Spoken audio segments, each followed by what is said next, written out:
Okay.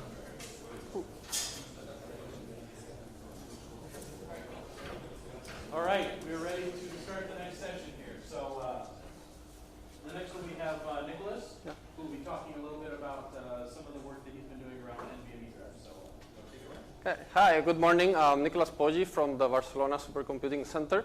And today I'm going to talk and show some benchmark results, both on the system level, so the device level, and also on the application side. On the application side, our application's use case is HBase, and the drives we're testing are NVMe. NVMe drives, non-volatile memory express, are basically SSDs on a PCIe bus. So that's what this talk is about. This work is a collaboration between Barcelona Supercomputing and Rackspace US. And it's half academic and half industrial. This is the first part of our research project. So we're welcoming feedback and contributions to the results you'll see. Okay, so the outline, I'm going to first introduce BSC and the Aloja project, why we're doing this, a bit of the motivation.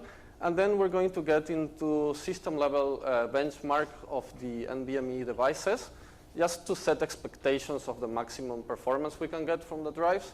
And then we're going to get into the core of the presentations, which are the HBase benchmarks, separated in two parts. One is a read-only workload, where we get the most of the benefits of the benchmarks, and then a mixed workload where we're actually deleting, updating, inserting data into the stuff. Okay, so the Barcelona Supercomputing Center is the Spanish national supercomputing facility. We host the Mare Nostrum supercomputer. This year, through the European Commission and Spanish government, we're getting the new version, Mare Nostrum 4. So if you're interested in supercomputing and HPC, follow the news. We're basically based in the Technical University of Catalonia in Barcelona. And so most of the people in the center are either professors, students, or PhDs. And so we have a very academic track. And we also have partnerships with industry players. The reason I'm presenting these results is we've been working in the Hadoop big data ecosystem since around 2008. First on schedulers and making sure that a concurrent job finish in time. And for the past year, we have been embarked in a benchmarking project for Hadoop ecosystem applications, specifically in cloud and HPC architectures. So this Aloja project the idea is an open data and open source project. And the idea is to automate characterization of new hardware deployments and optimize software configuration. And throughout these 3 years, we have built a benchmarking platform. You can download and play with it. That basically does the provisioning of the clusters, either on-premise or cloud. It set up the application you need to benchmark for, let's say, in this case, HBase and Hadoop. And it can run the different tests and change the configuration between the different test runs. And after we run the benchmarks, we collect the results in an online repository. This is available online, so you can browse the results of the benchmarks. And on top of that, we're doing some analytics, or we're doing performance metric analytics and high-level metadata learning, and also prediction models on try to find out and automate how to improve the performance of these systems. We collaborate a lot with the industry and academia. This work in particular, Rackspace is present, and we got some support from Intel to make sure that their drives are configured properly. Okay, so a bit of the motivations for the results I'm going to show you. Here I have some results. The actual numbers are not too important, but we got a new cluster with NVMe devices that are supposedly to be very fast. And so we said, okay, let's run TerraSort. TerraSort is like the default benchmark for Hadoop applications. And let's run it. And this first bar is lower is better. So this is running time in seconds. So this first bar shows the TerraSort, sorting 1 terabyte of data in Hadoop only on the NVMe drives. And we got this number. And then we tried a combination of, we had a JBot on this cluster I'm going to present later.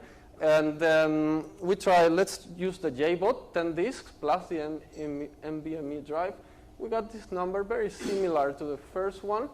Of course, we have more disks here, but this could happen. But then we said, OK, let's only use the JBOD. And we had the third bar. And then let's say, let's only use 5 disks of the JBOD. And we had less than 10% performance difference with only using the NVMe devices. So we're saying, what's going on here? We've been running this code for years. We know Hadoop is set up correctly. These are set up correctly. Why aren't we getting a good performance increase from these drives? When we switched from rotational drives to SSD some years back, we saw up to 3x, so 300% performance increase. So initially, we wanted to see the benefits of using NVMe drives. So our motivations are to explore use cases for big data where this type of drives make sense. We got these poor initial results, so we contacted Intel, and they supplied us an HBase use case that we tried to replicate. And we also wanted to measure the possibilities of these drives and actually extend our platform into benchmarking the devices, not only the big data clusters. And we find out that it is a challenge to produce big data application level benchmark that actually stresses a hardware completely. So the reason for the marginal gains here is that this is a very high-end hardware and maybe the workload is very small, or that the JBOD is really fast. So let's look at that into detail. So the cluster specification, you don't see on the screen. So let's maybe like this. OK, let's use this format then. So the cluster specification, we have 5 nodes. One is the master, 4 working nodes, CentOS 7, 128 GBs of RAM per node. The master has like a RAID 10 disk for the data. The OS is different, 10 gigabit network. And on the working nodes, we have the NVMe drives, 1.6 terabyte of storage, and a JBOD, a SAS JBOD of 15 RPM Seagate disks. In the slides, you will find later the reference if you want to see them. So the NVMe drives we're testing is the Intel P3608. It's not the newest from this year, but it's from a year back, or a year and a half back. It promises 5 gigabytes of read, both random and sequential read throughput, and a write bandwidth of 2 gigabytes per second. So 5 to 2 gigabytes per second. And the price is around $10K US that I searched last week when doing the slides. We also have a second NVMe device. This is an older generation. It's an LSI Nitro warp drive. It's from 2012. The current market price for this one is $4K per unit, but when it was released, it was around $12K. This disk we're just using for verification and validation. This is in another cluster. And what's different of the drives is the first one is PCIe 3 with 8 lanes, and the other one is PCIe 2. So it's an older generation. OK, let's start with the FIO benchmark. FIO is flexible I/O benchmarks. In my opinion, is one of the best benchmarks to measure disk performance. We can talk more about later that. And what we want to do with FIO is, first, we want to assert the vendor specs. So you buy a disk, or you're going to buy a disk, and you get these numbers from the vendor of what the disk is supposed to do. We want to verify if we can really achieve these numbers, or those are only on ideal conditions. The second part is we want to make sure that we have the hardware set up correctly. For example, on these Intel drives, we had to update the firmware to actually get them performing well, or to their most capacity. So this is something important. And we also want to set performance expectations. So let's look at some results of maximum bandwidth. So this is megabytes per second that we can achieve in a cluster. So let me guide you through the results. All of the data will be on the slides. So I'm just going to highlight certain things. So each color here is a different benchmark. We start with random read. Random write is the orange. Random write, this is sequential read is the gray, and random sequential write is the yellow. So The highest bar here, this is higher is better. This is throughput, megabytes per second. And both these Intel drives get close to 5 gigabytes per second bandwidth. Here the random is a bit lower. The spec says the same, but we got very close numbers to the spec.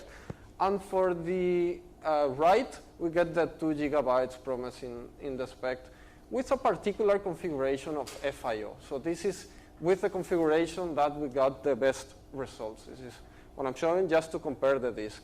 Then second here we have the SAS JBOD, the 15 RPM rotational drive. And here's the 10 disk combined. One thing that we can see is that the random reads and writes are much lower than the NVMe devices, but the 10 disks together has almost 2 gigabytes, gigabytes throughput bandwidth. This will be the result with only one disk, which gets the numbers that you would expect from a single SAS drive below 200 megabytes per second read and write. So sequential is quite good on the JBOD, and here's our other PCIe Express drive that actually comes with 2 disks. So this is the results we will get with only one disk, and pretty much we get double the results with a second while using the 2 disks together.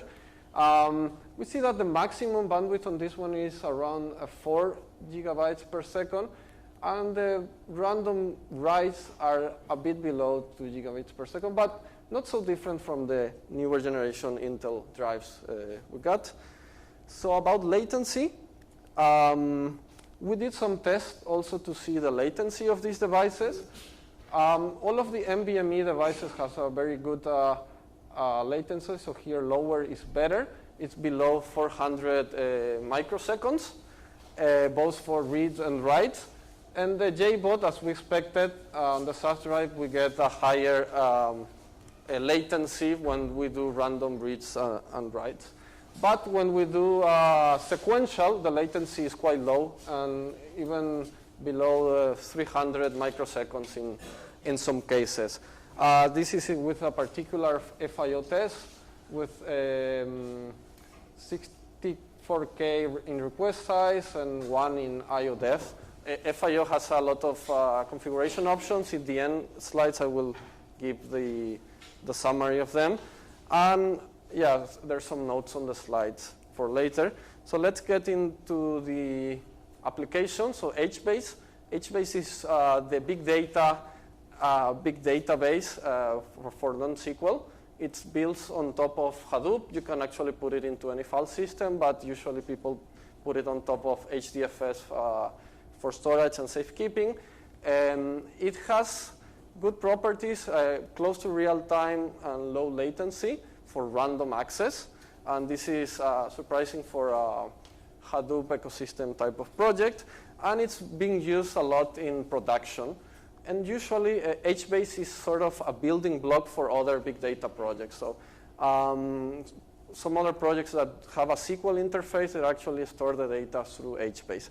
So let's see how the HBase model works. Every time you do a write, it will be a put in the system, put a value in the system. This data is written directly to disk into the write-ahead log for safekeeping, but it's also put on the Java heap space into a mem store. So we can serve it directly from RAM very fast. This gives HBase a low latency. Every once in a while, the buffers are flashed to HDFS disk, into the H files, and if it's not in the mem store, data is read from HDFS. It goes into the block cache. A block is the unit of storage in HBase, of different types of storage. And the block cache is, call it a level 1 type of cache with LRU, least recently used algorithm to evict least frequently used blocks. So in latest versions of HBase, I have added something called the bucket cache. A bucket cache you can think of a level 2 cache that can be off heap. So you can have HBase controlling a larger piece of memory for its cache. It's fixed size. When you set it up, you say what size you want it. you can set it up on heap, actually on your Java heap space, but we don't recommend that option. We only found marginal improvements, and you will be competing already with the block cache. You can set it up off heap, so a different Java interface and different Java heap space through Java NIO. And the interesting part is you can set it also to any file on the file system. In this case, we put it in the NVMe drive and also into a RAM disk for testing. So here you have the schematic. Here's the Java heap space, and then you have off heap the level 2 cache for HBase. So we performed several experiments. Let me summarize them. So first we have a baseline, HBase.mp4 without any special tuning and without bucket cache. The second is let's put the bucket cache on the off heap, but managed by Java. Let's try that also into a RAM disk. Let's put the bucket cache into a RAM disk, and let's put the bucket cache into an NVMe file hosted on the drive. The difference here is that, of course, we cannot allocate all of our RAM for caching, so we use 32 GBs of RAM for the RAM nodes, the RAM configurations, and 250 GBs per worker on the NVMe devices. So NVMe has a larger cache size. This is as expected, as we have a larger drive than we have memory. So the experiments that I'm going to show are, most of them are read-only. The first group of them are, let's try a use case where we are only reading data, and then a mixed type of workload. The benchmark is YCSB. I will get into the benchmark a bit later. And the payload is generating around 250 million records, which accommodate to 2 terabytes of raw HDFS storage. We're using replication of 1 here, so this is the actual size that is stored in disk. So let's get into the read-only benchmarks, the gets, so doing a get from HBase. We're using 500 threads to read the data in the benchmark. Okay, so let me guide you through the group of results. Each of these group of bars is a different disk configuration from the 4 we have, and each color is a different run, a sequential run. So this will be the first run for the baseline, second one, and third one. One thing that we can see is that the first run is always a bit slower than the rest of the runs. So this means the cache was cold, there was no cache in there. But we can see that the second and third runs, they have the same times here. Higher is better. This is throughput in operations per second. And this yellow line you see here is latency. And latency lower, the better. We can see that bucket cache off heap and RAM disk have very similar results. So either if you put it managed by Java or you just mount into a file system, a TempFS file system, you get very similar results. And the bucket cache can speed up a bit more the results. At the end, the bucket cache gets 2x the performance benefit from the baseline and 50% more than the RAM disk strategies. So let's look at how this looks on the server level, on the performance metrics. So this is the average CPU for the baseline execution. Each vertical bar here is showing a different run. So this is the first one, second, and third. You can see that's pretty stable, except that in the beginning here, this red part, this is wait IO. The graph here in the bottom, it measures the read performance from the disk. And we see here a huge orange spike that gets to 2 gigabytes per second. And what is basically happening is that at the beginning of the run, files are being read from disk. We have the wait IO, but then memory is being filled in, either Java heap space, this blue space, or the OS buffer cache. So basically, it's only reading from the disk on the first seconds of the execution, and then it's caching everything either on heap or on the OS, or the OS is doing that for us. Network is quite constant. Network is not a bottleneck for any of these tests. So we were saying, okay, so we're not actually measuring too much the disk performance. Everything is being cached in RAM. So there are a couple of strategies that you can follow. Let's look at first let's look at the other examples. On the off heap, there's a read throughout all of the execution. This is for the temporary tempfs RAM disk, and this will be for the bucket cache. In the bucket cache example that is twice as fast, you can see that actually the cache is being filled in as we execute the first benchmark.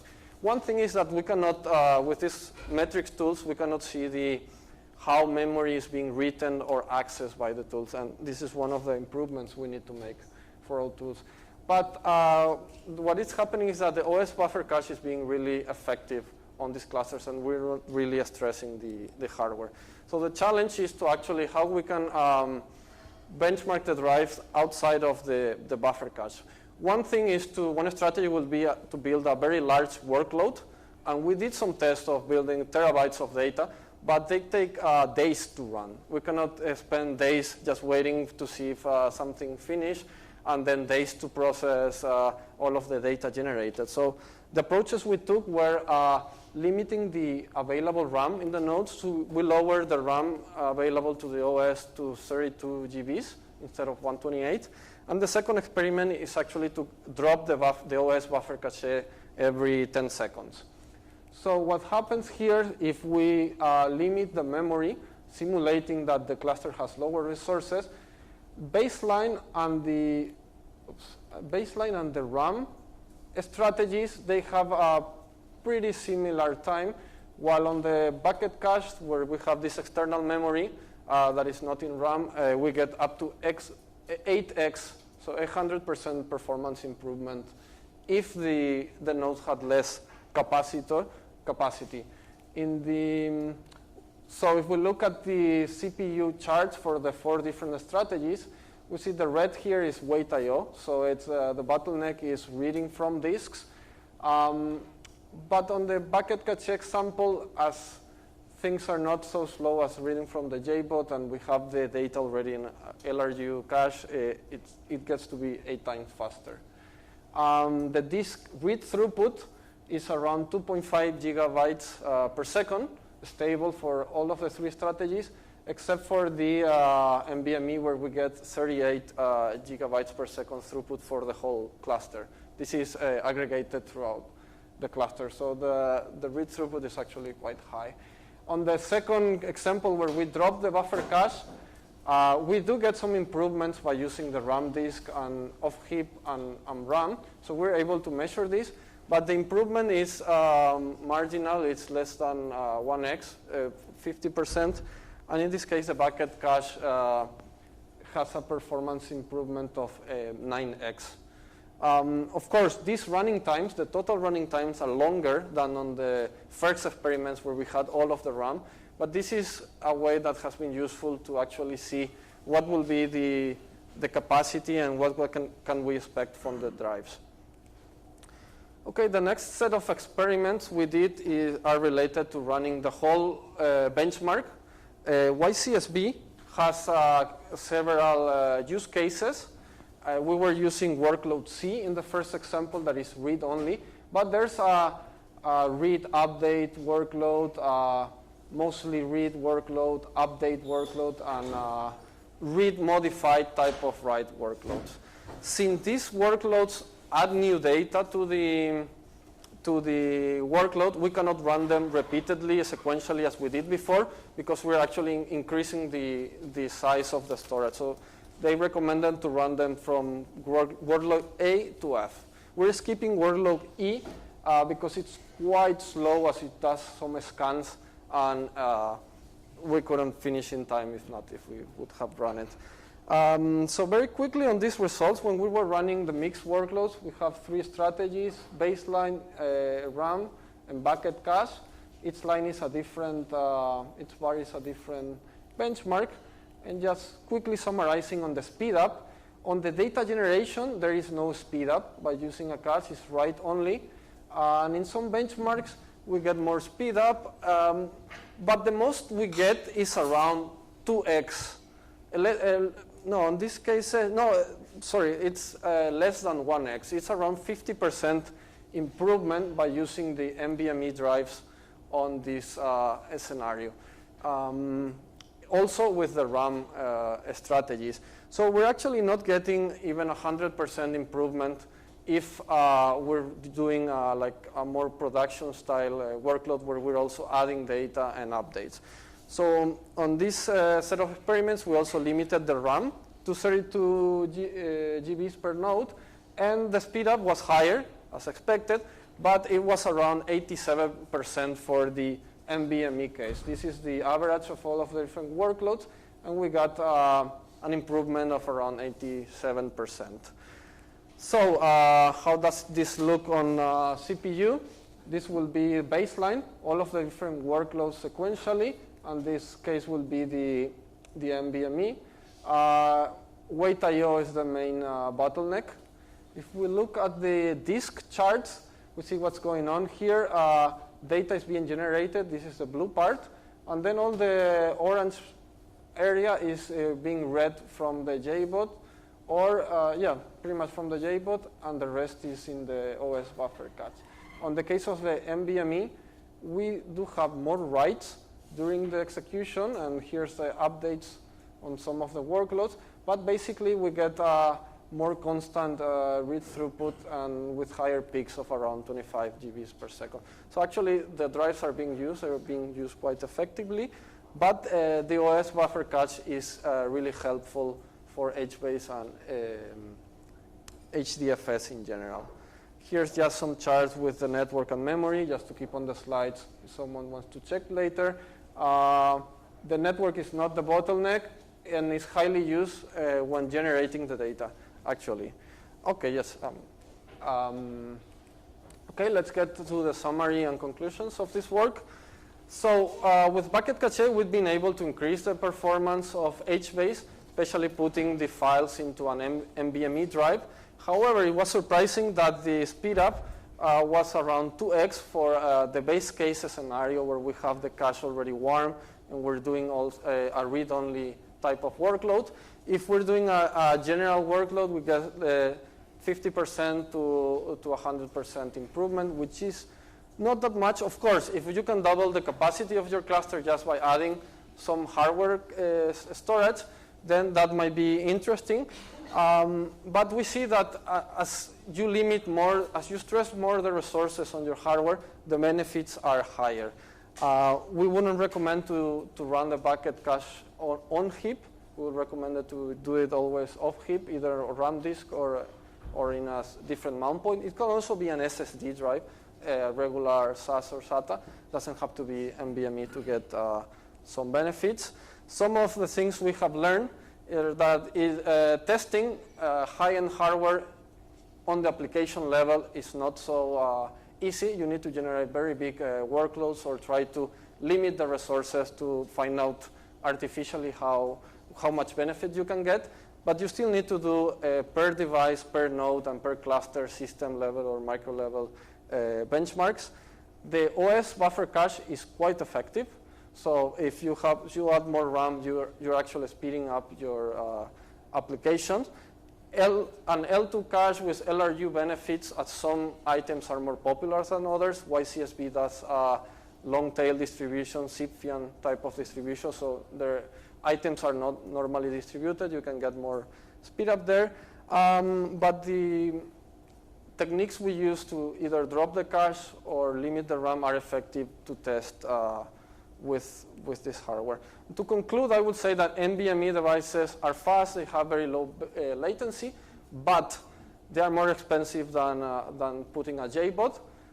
Big data applications are designed to work with sequential reads and writes.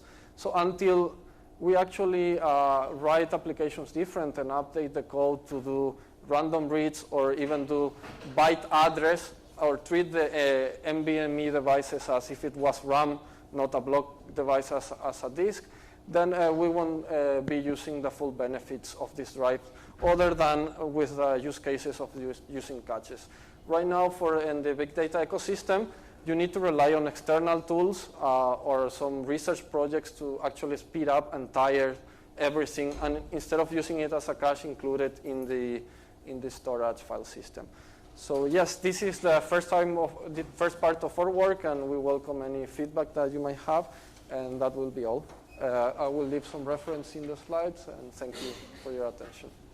Yeah. Okay, I'll take some questions. Yes? So you use stress to limit the RAM available application. Is that really the best way to do that? Because I think there's a kernel parameter to limit the available RAM for the NAND. Have you looked at any of that? Yes, we use the question was, we use the stress tool to limit the RAM. So it's basically a program that fills in the RAM to the amount that you tell it. We only use it to fill the RAM, so no CPU usage. There's another option suggested, that is to actually put in the boot kernel parameters, the maximum RAM. This would have been preferable, but we didn't have the cluster on site. And so we don't own the hardware, and I didn't want to be regenerating the boot, the intra-mount NFS. You also look at NVMe or NVMe or like RDMA? Okay, so the question is if we looked into NVMe over Fabric, so using direct memory, RDMA over InfiniBand or Roxy. No. I have talked and worked with some of the papers. Ohio State University, Professor Panda, if you look, Professor Panda, look for that. They have some tests, experimental results, where they do byte addressable remote memory access to NVMe devices.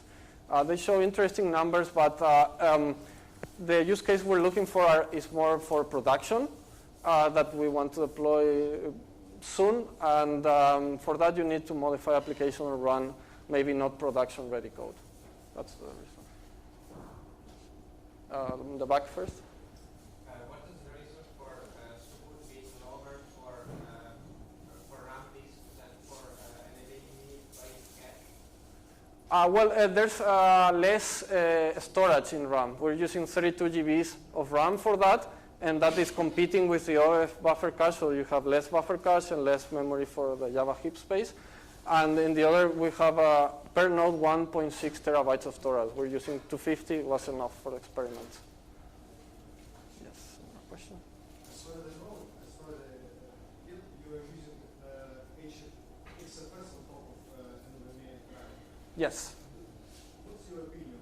Do you feel like if you would use something which was developed with NVMe properties in the mind, the results would be much more better? I mean, if we are using some new generation of file system which might not be the results might be better, because NVMe drives are very much different from rotational drives. Yes, the question was, we use XFS on the NVMe drives. Actually, it's mounted as a RAID, a software RAID, because the drive comes with 2 disks.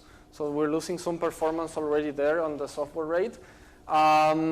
Yes, there are other research, I would call them research, or newer projects that improve standard file system disks. I think I named one here. There's one called SSDFS, which is a file system thought for flash drives. They also save your drives so that the bytes don't burn out so easily. So yeah, that's interesting, but I will call it experimental for production use case. Another question? Maybe? Okay, we can keep talking later if you have more questions. So thanks all for your attention.